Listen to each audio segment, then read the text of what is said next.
नमस्कार, मैं पंकज पांडे, देख रहे हैं आप न्यूज 11 भारत और हाजिर हूं लेकर 11 स्पेशल, जिसमें हम कई बड़े मुद्दों की बात करेंगे। लेकिन इस वक्त का सबसे बड़ा मुद्दा इस वक्त हमारे सामने है और इस मुद्दे पर नजर है न सिर्फ सत्ता पक्ष की बल्कि जनता की भी। और हो भी क्यों नहीं, जब सब कुछ ठीक ठाक चल रहा हो, त्योहार अच्छे से गुजर रहे हो, विकास योजनाएं गति पकड़ी हो और कोरोना भी इस वक्त नियंत्रित हो, और इन सब के बीच में अगर इस तरह की खबरें आई तो जनता के कान भी खड़े होते हैं कि जब सब कुछ ठीक है तो फिर सरकार को अस्थिर करने की वजह क्या है। विपक्ष है, राजनीति करे, ठीक है, अच्छी बात है, जनता के मुद्दे उठाए, ठीक है, अच्छी बात है, लेकिन सरकार को अस्थिर करे ये तो अच्छी बात नहीं है। और इसलिए जनता भी जानना चाहती है कि क्या हकीकत इसके पीछे, सच्चाई क्या है और किस हद तक इसके पीछे बीजेपी यानी कि विपक्ष है इस मुद्दे की पूछे। दरअसल झारखंड में हेमंत सरकार को अस्थिर करने की कोशिश लगातार चल रही है।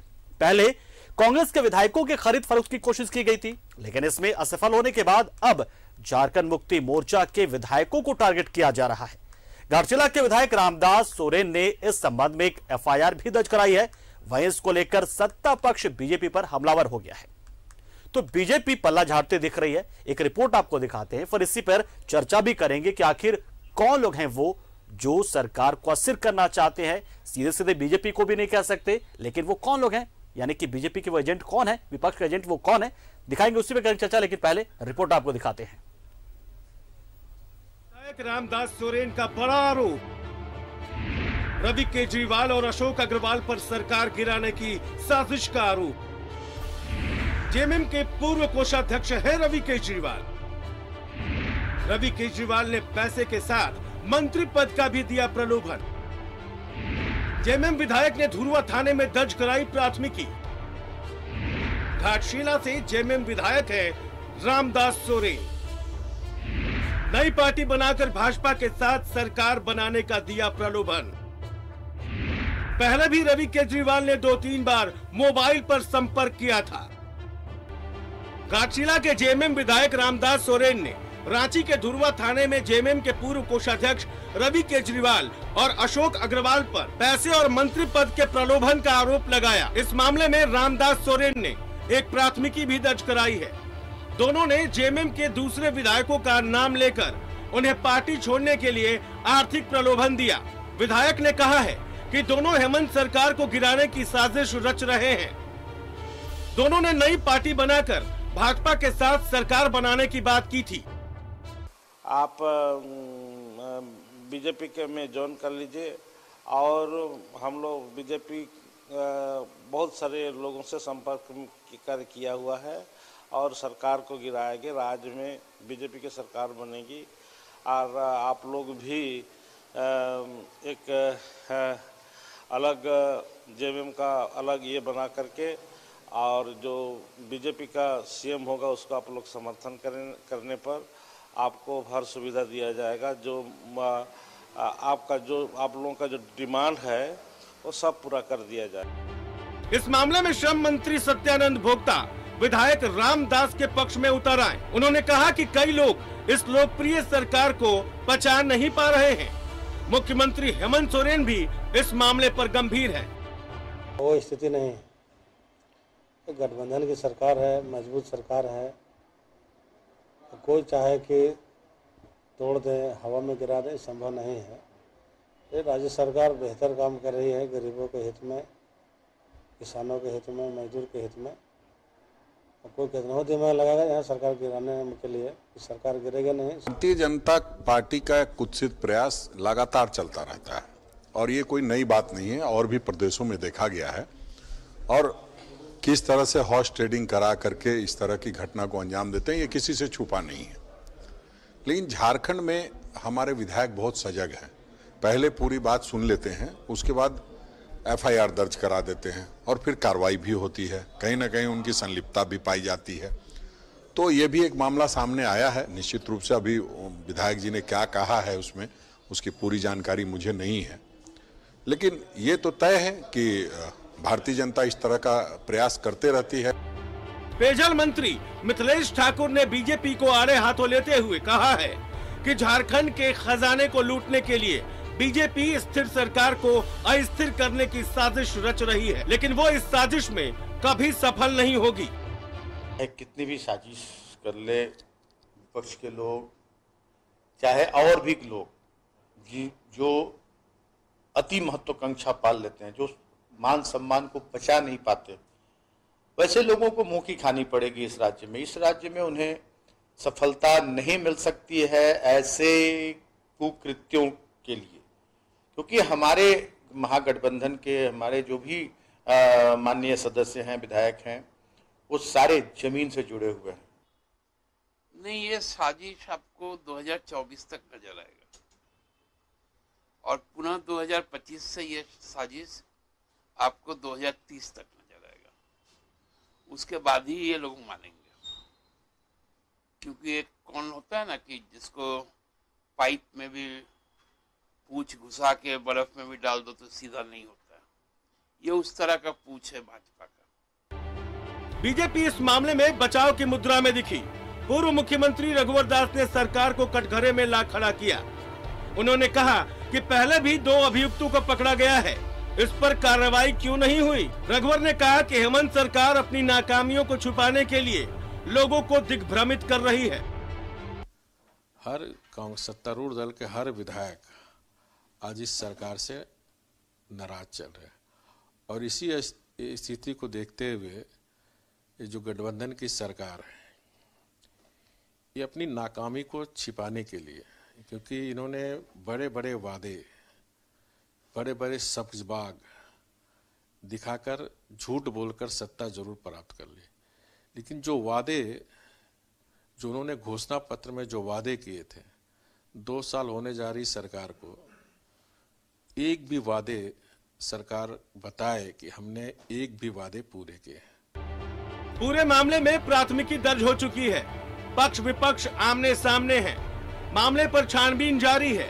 अब देखना ये होगा कि छानबीन में क्या छनकर सामने आता है। न्यूज़ 11 भारत के लिए रांची से राकेश और जमशेदपुर से प्रभात के साथ दिल्ली से अमर की रिपोर्ट। तो झारखंड गठन के बाद से ये कोई पहला मौका नहीं है जब सरकार को अस्थिर करने की कोशिश की जा रही है। पहले भी सरकारें अस्थिर हुई हैं और सरकारें को अस्थिर करने के साथ साथ सरकारें बदली भी हैं। सरकार का चेहरा बदला है, लेकिन 2014 के बाद से एक स्थिरता आया है। झारखंड में एक अस्थायित्व आया है। रघुवर दास की सरकार ने 5 साल पूरा किया और अब मौजूदा सरकार भी बहुत ही मजबूती के साथ काम कर रही है। जनता ने पूरा मैंडेट दिया है और सब कुछ ठीक ठाक भी चल रहा है, लेकिन सरकार को अस्थिर करने का प्रयास चल ही रहा है। पहले कांग्रेस को और अब जेएमएम के विधायकों को टारगेट किया गया है। सीधा रुख करते हमारे सहयोगी राकेश का। राकेश, निश्चित तौर पर जिस तरीके से ये बात सामने आई, पहली बार हमने देखा था कि बेरमो से विधायक अनूप सिंह इस पूरे मामले में सामने आए थे, एफआईआर दर्ज कराया था, और अब जेएमएम के विधायक घाटशिला से रामदास सोरेन आते हैं। तो क्या वास्तव में क्या, जबकि ये पता होते हुए कि नंबर गेम जो है वो किसी भी हालत में विपक्ष के साथ अभी नहीं है, पूरी तरीके से सरकार के साथ में है, जो अगर हम नंबर गेम की बात करें 30 विधायक आपके पास हैं जेएमएम के, आखिर कैसे तोड़ सकता है कोई? लेकिन विधायक ने कहा है तो थोड़ी सच्चाई होगी, क्योंकि हम उनकी बातों गंभीरता से लेंगे और एफआईआर दर्ज हुआ है बाकायदा। आप कह सकते हैं कि कॉन्फिडेंट है और बहुत कंफर्टेबली भी है, बावजूद इसके कि लगातार इस तरीके का प्रयास किया जा रहा है। आपने इससे पहले देखा होगा कि कांग्रेस के विधायकों को सॉफ्ट टारगेट किया गया था और उसी मामले में 22 जुलाई को जो बेरमो से कांग्रेस के विधायक हैं अनूप सिंह, उन्होंने प्राथमिकी दर्ज कराई थी थाने में, कोतवाली थाने में। और अब एक बार फिर तकरीबन 3 महीने के अंतराल के बाद एक बार फिर इसी तरीके की कोशिश की गई है और इस बार निशाने पर झारखंड मुक्ति मोर्चा के विधायक बताए जा रहे हैं। रामदास सोरेन खुलकर सामने आ चुके हैं। उन्होंने भी 12 तारीख को इस मामले में 12 नवंबर को धुरवा थाने में एफआईआर दर्ज कराया है और ये कहा है कि सबसे जो महत्वपूर्ण बात है कि इसमें जो लोग हैं, खासतौर पर पार्टी के ही जो पूर्व कोषाध्यक्ष हैं, केंद्रीय कोषाध्यक्ष रहे हैं रवि केजरीवाल, उनका नाम सामने आ रहा है कि रवि केजरीवाल ने रामदास सोरेन को प्रलोभन देने की कोशिश की और उनको ये कहा कि आपको मंत्री पद दिया जाएगा और आप पार्टी छोड़कर आप इधर आ सकते हैं। तो इस तरह के प्रलोभन दिए जा रहे हैं। ये पहला मौका नहीं है, अपने तरीके की ये कोशिशें लगातार हो रही है। और आपने देखा होगा पंकज की हाल में जो भी 2 उपचुनाव हुए, चाहे आप बेरमो की बात कर ले, आप दुमका बाई इलेक्शंस की बात कर ले, तो उन तमाम उपचुनावों में बीजेपी को जो नेता रहे, चाहे दीपक प्रकाश जो कि प्रदेश अध्यक्ष है उनकी अगर बात कर ले, बाबूलाल मरांडी की बात कर ले, तो सार्वजनिक मंच से ये कहते नजर आए कि ये सरकार ज्यादा दिन नहीं चलने वाली है। जी राकेश, मधुपुर तक भी उस तरह के बयान, मधुपुर में इसी तरीके का बयान दिया गया था जो हाल में, बिल्कुल मधुपुर में भी इसी तरीके का बयान दिया गया था जो प्रदेश नेतृत्व है बीजेपी का उनके तरफ से कि मधुपुर की सीट आप हमें दे दीजिए, सरकार जो है वो गिर जाएगी, सत्ता परिवर्तन हो जाएगा। तो इस तरीके के बयान और इस तरीके की कोशिश झारखंड में लगातार हो रही है। इससे पहले भी जब रघुवर दास की सरकार नहीं बनी थी तो उस वक्त भी इसी तरीके की कोशिश की गई थी। जेबीएम से 6 विधायकों को तोड़ा गया था और उसके बाद फिर सरकार बनाई गई थी। तो ये झारखंड में ये जो हॉर्स ट्रेडिंग है ये कोई नया नहीं है, इस लगातार इस तरह की कोशिश होती रही है। मौजूदा जो हेमंत सोरेन की अगुवाई वाली गठबंधन सरकार है, अगर उस सरकार के 2 साल के कार्यकाल को अब तक देखें तो इस 2 साल के कार्यकाल में भी 2 बार इस तरह के अटेम्प्ट लिए जा चुके हैं। हालांकि जो साजिश करता है वो कामयाब नहीं हो पाए। इससे पहले भी कांग्रेस के विधायकों को सॉफ्ट टारगेट किया गया था, उस मामले में भी सरकार ने इनिशिएटिव दिखाया और जो साजिश करता थे वो 2 लोग जरूर उनकी शिनाख्त हुई है, उनकी पहचान भी हुई है, उनसे पूछताछ भी हुई है। हालांकि उस मामले में अभी फाइनल कुछ कंक्लूजन नहीं निकल कर आया है कि दरअसल तार कहां से जुड़े थे। तो पिछली बार जो चीजें हुई थी उसकी तार दिल्ली से जुड़े हुए बताए जा रहे थे और इस बार जो चीजें हुई हैं उसकी तार गुजरात से बताए जा रहे हैं। जैसा कि झारखंड मुक्ति मोर्चा का दावा है कि इस बार जो कॉन्स्पिरेसी रची जा रही है ये गुजरात से जुड़ा हुआ बताया जा रहा है। और झारखंड मुक्ति मोर्चा की तरफ से ये भी कहा जा रहा है कि 2024 तक, यानी जब चुनाव होंगे 2024 में, अब तक अगर आप देखें तो आने वाले 3 साल तक इसी तरीके की कोशिश बीजेपी की तरफ से या जो भी साजिश करता है, जिनको लगता है कि ये सरकार को अस्थिर करना चाहिए, उससे उनको बेनिफिट हो सकता है, ऐसे लोग, ऐसे चेहरे लगातार इस तरीके का कोशिश करते रहेंगे। और आने वाले दिनों में आप देखेंगे कि झारखंड मुक्ति मोर्चा के कुछ और विधायक सामने आएंगे और इसी तरीके की बात करेंगे जो आज रामदास सोरेन कर रहे हैं। तो ये अपने तरीके की कोशिशें चलती रहेंगी, सरकार को अस्थिर करने की कोशिशें होती रहती है। कई स्तर पर, कई तरीके से और कई वजहों से ये कोशिश की जाती है। आसानी किसी सत्ता पाने के लिए किया जाता है, कई तरह के दबाव बनाने के लिए भी किया जाता है। रुक करते हैं हम प्रभात का, जो इस वक्त हमारे साथ जमशेदपुर से जुड़े हैं। प्रभात, निश्चित तौर पर इस तरह की कोशिशें तो होते रहती हैं जिसको हम हॉर्स ट्रेडिंग के नाम से लगातार जानते हैं और ये बहुत ही आम हो चला है भारतीय राजनीति में और तमाम राज्यों में, केंद्र में भी छोड़ दिए, राज्यों में तो हमेशा बड़ा कॉमन रहा है। सत्ता इसी तरीके से हथियाया जाता है, हथियाना ही कहेंगे इसको ज्यादा बेहतर है। लेकिन इस बार कुछ अलग ये आया है कि इस बार जो मौजूदा मुख्यमंत्री हैं और जो उनका परिवार है उसके करीबी को ही कहीं ना कहीं जिम्मेदारी दे दी गई है। अगर सच्चाई इसमें थोड़ा सा भी है तो ये एक नई चीज आ गई है।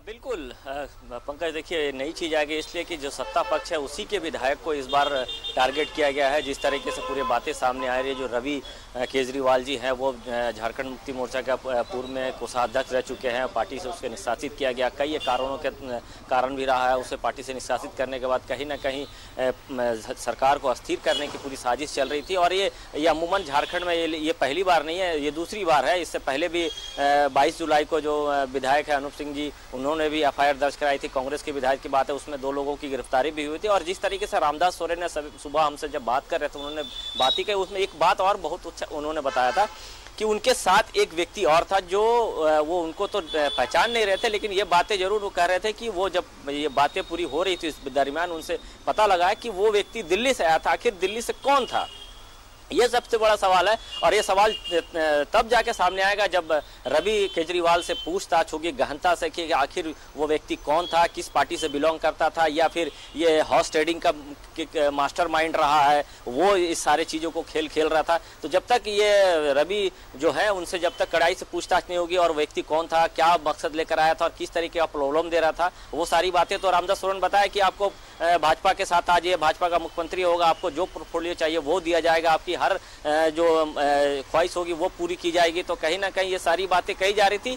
तो ये रामदास सोरेन ने पहले बातें पूरी सुनी, जैसे बताया जा रहा है कि पहले पूरी बातें सुनी, उसके बाद आपने आला कमान को बताया कि इस तरीके की बातें हैं और उसके बाद FIR दर्ज हुआ और पुलिस पूरे मामले की जांच कर रही है। लेकिन हम ये कहेंगे कि झारखंड में देखिए आने वाले दिनों में फिर से ये बातें सुनने को मिलेगी 2-4 महीने बाद कि फिर से सरकार को स्थिर करने के बाद, जबकि सरकार बहुत अच्छा काम करे, लोगों का समर्थन भी मिल रहा है और लोग अब इसकी तारीफ भी कर रहे हैं, क्योंकि 2 साल कोरोना काल में झारखंड सरकार ने बिताया और उसमें उस वक्त भी बहुत अच्छा काम किया और अब लोग तारीफ भी कर रहे हैं कि नहीं सरकार काम कर रही है और अब धरातल पे बहुत चीज दिखने भी लगा। तो कहीं ना कहीं कहें कि सरकार कहीं ना कहीं स्थिर करने की जो साजिश है, जो भारतीय जनता पार्टी के बाद जो बारे कहा जा रहा है, हालांकि बयान आया है राष्ट्रीय उपाध्यक्ष रघुवर दास जी का, लेकिन वो कितना सच्चा है कितना क्या है वो तो आने वाला समय बताएगा। लेकिन ये हर समय झारखंड को अस्थिर करने की कोशिश की जाती है और ये कहीं ना कहीं सरकार को बदनाम करने की कोशिश की जा रही है और इस बार तो पार्टी का ही बिलोंग करने वाला व्यक्ति रहा है। अब पुलिस कब कितना जल्दी इस पर कार्रवाई करती है वो तो समय बताएगा, लेकिन कहीं ना कहीं सरकार बहुत अच्छा काम कर रही है, इसमें कोई मत नहीं है, कोई दिक्कत नहीं है। लेकिन जिस तरीके से रामदास सोरेन ने बताया कि हमने साफ आला कमान को इसकी जानकारी दे दी है और आला कमान के आदेश के बाद ही हमने धुरवा थाना में FIR दर्ज कराई है। अब पूरी मामला पुलिस के ऊपर में, पुलिस इसको किस तरीके से जो है जो सिटी SP को जो SP को जो जांच का आदेश दिया गया वो SP कब तक जांच कर सामने से बात सामने लाते हैं ये देखने वाली बात है। लेकिन सरकार को बदनाम करने की कहीं ना कहीं ये खेला चल रहा है और सरकार को स्थिर करने का खेला चल रहा है, वो कभी मंशा पूरा नहीं हो पाएगा। जी पंकज। चलिए बहुत शुक्रिया प्रभात, हमारे साथ जुड़े आप, और राकेश आपका भी शुक्रिया, आप हमारे साथ जुड़े, उस खबर से जुड़े हर पहलू से आपने रूबरू कराया हमें और दर्शकों को, खासतौर से दर्शकों को बताया कि किस तरीके से सरकार को अस्थिर करने से किस किस का फायदा हो सकता है और इसलिए ये लगातार विपक्ष की ओर से या कहीं कि बीजेपी की ओर से कोशिशें लगातार चलती रहती है। और ये